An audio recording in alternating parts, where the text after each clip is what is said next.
अभिवादन स्वीकार कीजिए ब्रजेश मिश्रा का। और आप देखना शुरू कर चुके हैं द डिबेट। सब जगह के चुनाव हो रहे हैं, लेकिन हमारे उत्तर प्रदेश में एक चुनाव है जिसका भी अता पता नहीं चल रहा है। और बंगाल के नतीजों के बाद अब जितने टेलीफोन आ रहे हैं और संदेश आ रहे हैं, सब पूछ रहे हैं हमारे यहाँ पंचायत के चुनाव कब होंगे। तो उत्तर प्रदेश में ये मुद्दा इन दिनों गाँव ग्रामीण में ज़बरदस्त है।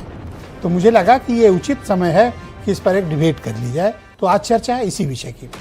बहनों भाइयों, उत्तर प्रदेश में विधानसभा जितने भी पंचायतें हैं, त्रिस्तरीय पंचायतें, जिसमें ग्राम प्रधान, ब्लॉक और जिला, इनके चुनाव 2021 में हुए थे। और इस मई के महीने के आखिरी सप्ताह में, ये ऑनगोइंग मंथ है, चल रहा है, इसी के आखिरी सप्ताह में सबका कार्यकाल समाप्त हो रहा है। तो प्रधान जी परेशान हैं कि उनका चुनाव कब होगा। प्रमुख जी भी परेशान हैं कि अब क्या होगा। और जिला पंचायत अध्यक्ष, उनका तो पूछिए मत, उनका तो सब कुछ दांव पे लगा होता है। वो अलग पशुपेश में है कि उनका चुनाव कब होगा। सामान्य तौर पर इसी सरकार ने तमाम खतरों के बावजूद 2021 में पंचायत के चुनाव करा दिए थे। आलोचनाओं भी उस वक्त बहुत हुई थी कि कोविड है, क्यों करा रहे हो, लेकिन फिर भी सरकार ने चुनाव कराने का फैसला किया और 2021 में उत्तर प्रदेश की सरकार ने चुनाव करवा दिया। पंचायतें गठित हो गई। अब 5 साल का जो कार्यकाल है वो इसी महीने के आखिरी सप्ताह में पूर्ण होने जा रहा है। 26 मई को अंतिम तिथि है। उस तिथि के बाद अगर कार्यकाल बढ़ाना है तो उसके लिए सरकार को असाधारण आदेश करने पड़ेंगे और ये आदेश कोर्ट में चैलेंज भी हो सकते हैं। लेकिन कुछ राज्यों में ऐसा हुआ है कि कार्यकाल बढ़ा है।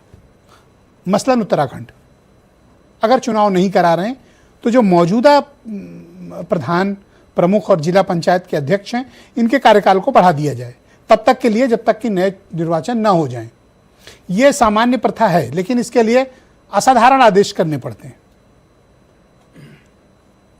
या अगर उस आदेश के लिए सरकार तैयार नहीं है तो दूसरा विकल्प यह है कि सभी पंचायतें ये त्रिस्तरीय फार्मूला भंग और प्रशासक बिठा दिए जाएंगे, यानी सरकारी कर्मचारी और अधिकारियों को एडमिनिस्ट्रेटर बनाकर वहां पर बिठा दिया जाएगा। फिर जब नए चुनाव होंगे तब नए लोग चुन के आएंगे। तो फिलहाल चुनाव कब होगा इसका कोई अता पता नहीं है। तो गांव ग्रामीण में ये चुनाव बड़े उत्सव की तरह होता है। विधायकी के चुनाव, सांसदीय के चुनाव, ये अलग पैटर्न पे लड़े जाते हैं। लेकिन बहनों भाइयों, ग्रामीण चुनाव बड़े मनोयोग से लड़ा जाता है। मतलब सांसद विधायक क्या लड़ेंगे उनके सामने, जितनी शिद्दत के साथ वो चुनाव लड़ते हैं और अपने चुनाव के लिए जो उनका पैशन रहता है ना, वो बेमिसाल रहता है।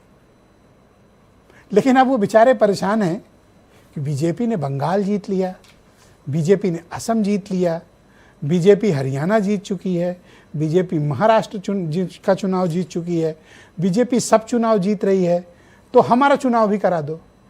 तो हो सकता है बीजेपी यहाँ भी जीते, लेकिन अभी चुनाव का कोई अता पता यहाँ लग नहीं रहा। पंचायत राज विभाग, जिसके ऊपर ये जिम्मा है कि वो समय से चुनाव की प्रक्रिया को पूरी कराए, वो सन्नाटा खींचे बैठा है। ओम प्रकाश राजभर सब सवालों का जवाब देते हैं। वाशिंगटन से लेकर कुशीनगर तक उनसे कुछ भी पूछो, वो सब बात का जवाब देंगे। लेकिन वो पंचायत के चुनाव कब होंगे ये उन्हें नहीं पता है। हाईकोर्ट कह चुका है राज्य निर्वाचन आयोग से कि चुनाव की प्रक्रिया जल्दी कराओ, लेकिन अब तक हाईकोर्ट में इसकी सुनवाई भी पूरी नहीं हो रही है। कोर्ट की पिछली सुनवाई में यह कहा गया था कि चुनाव समय पर क्यों नहीं करा रहे हो। राज्य निर्वाचन आयोग ने अब तक उसका जवाब नहीं दिया। सरकार का कहना है कि आयोग बताए कब कराए, हमें कोई प्रॉब्लम नहीं है, या हमसे क्या मतलब आयोग कराए।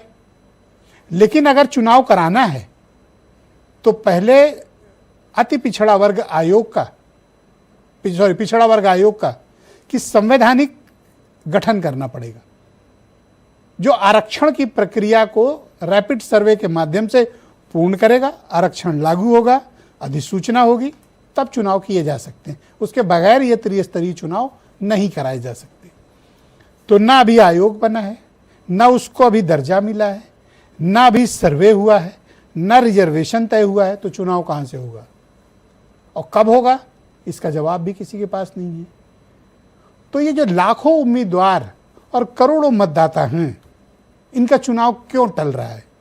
आप अपना चुनाव तो समय से कराते हैं, अपने से मतलब विधानसभा के चुनाव, अपने से मतलब लोकसभा के चुनाव, अपने से मतलब विधान परिषद के चुनाव, और अपने से तात्पर्य राज्यसभा के चुनाव, उसको आप एक दिन भी नहीं टालते हैं।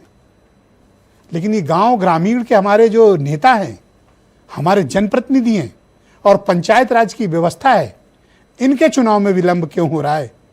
इनके लिए कोई तो आवाज उठाएगा, कोई तो पूछेगा कि इनके चुनाव क्यों नहीं हो रहे हैं।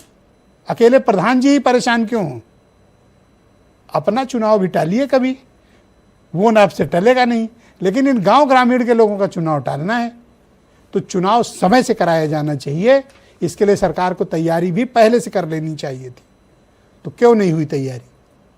चलो अब भी कुछ नहीं बिगड़ा, इस महीने के अंत तक ही सही ऐलान तो कर दो कि 3 महीने बाद 2 महीने बाद चुनाव होगा। कम से कम ये तैयारी में तो जुट जाएं, गांव में कुछ तो उत्सव हो, कुछ तो लगे कि चुनाव आ गया है। तो आज चर्चा हम इसी विषय की करेंगे। आप कुछ स्टेटमेंट सुनिए, फिर आज की डिबेट। कोर्ट का जो आदेश आएगा उस आदेश पर हम लोग तैयार हैं। आदेश कोर्ट का आवे कि प्रधानों को जो है रिन्यूअल किया जाए, यथावत रखा जाए, यथावत रहेंगे। जैसा कोर्ट का आदेश आएगा वैसा किया जाए। जो लोग प्रधानी की तैयारी कर रहे हैं वो प्रधानी की तैयारी न करें, क्योंकि चुनाव नहीं होगा। इसलिए पैसा खराब न करें। जो तैयारी में पैसा खर्च हो रहा है वो पैसा खर्च न करें। बीजेपी वाले चुनाव नहीं कराएंगे। ये वही लोग तो हैं जिन्होंने मनरेगा से महात्मा गांधी का नाम हटाया है।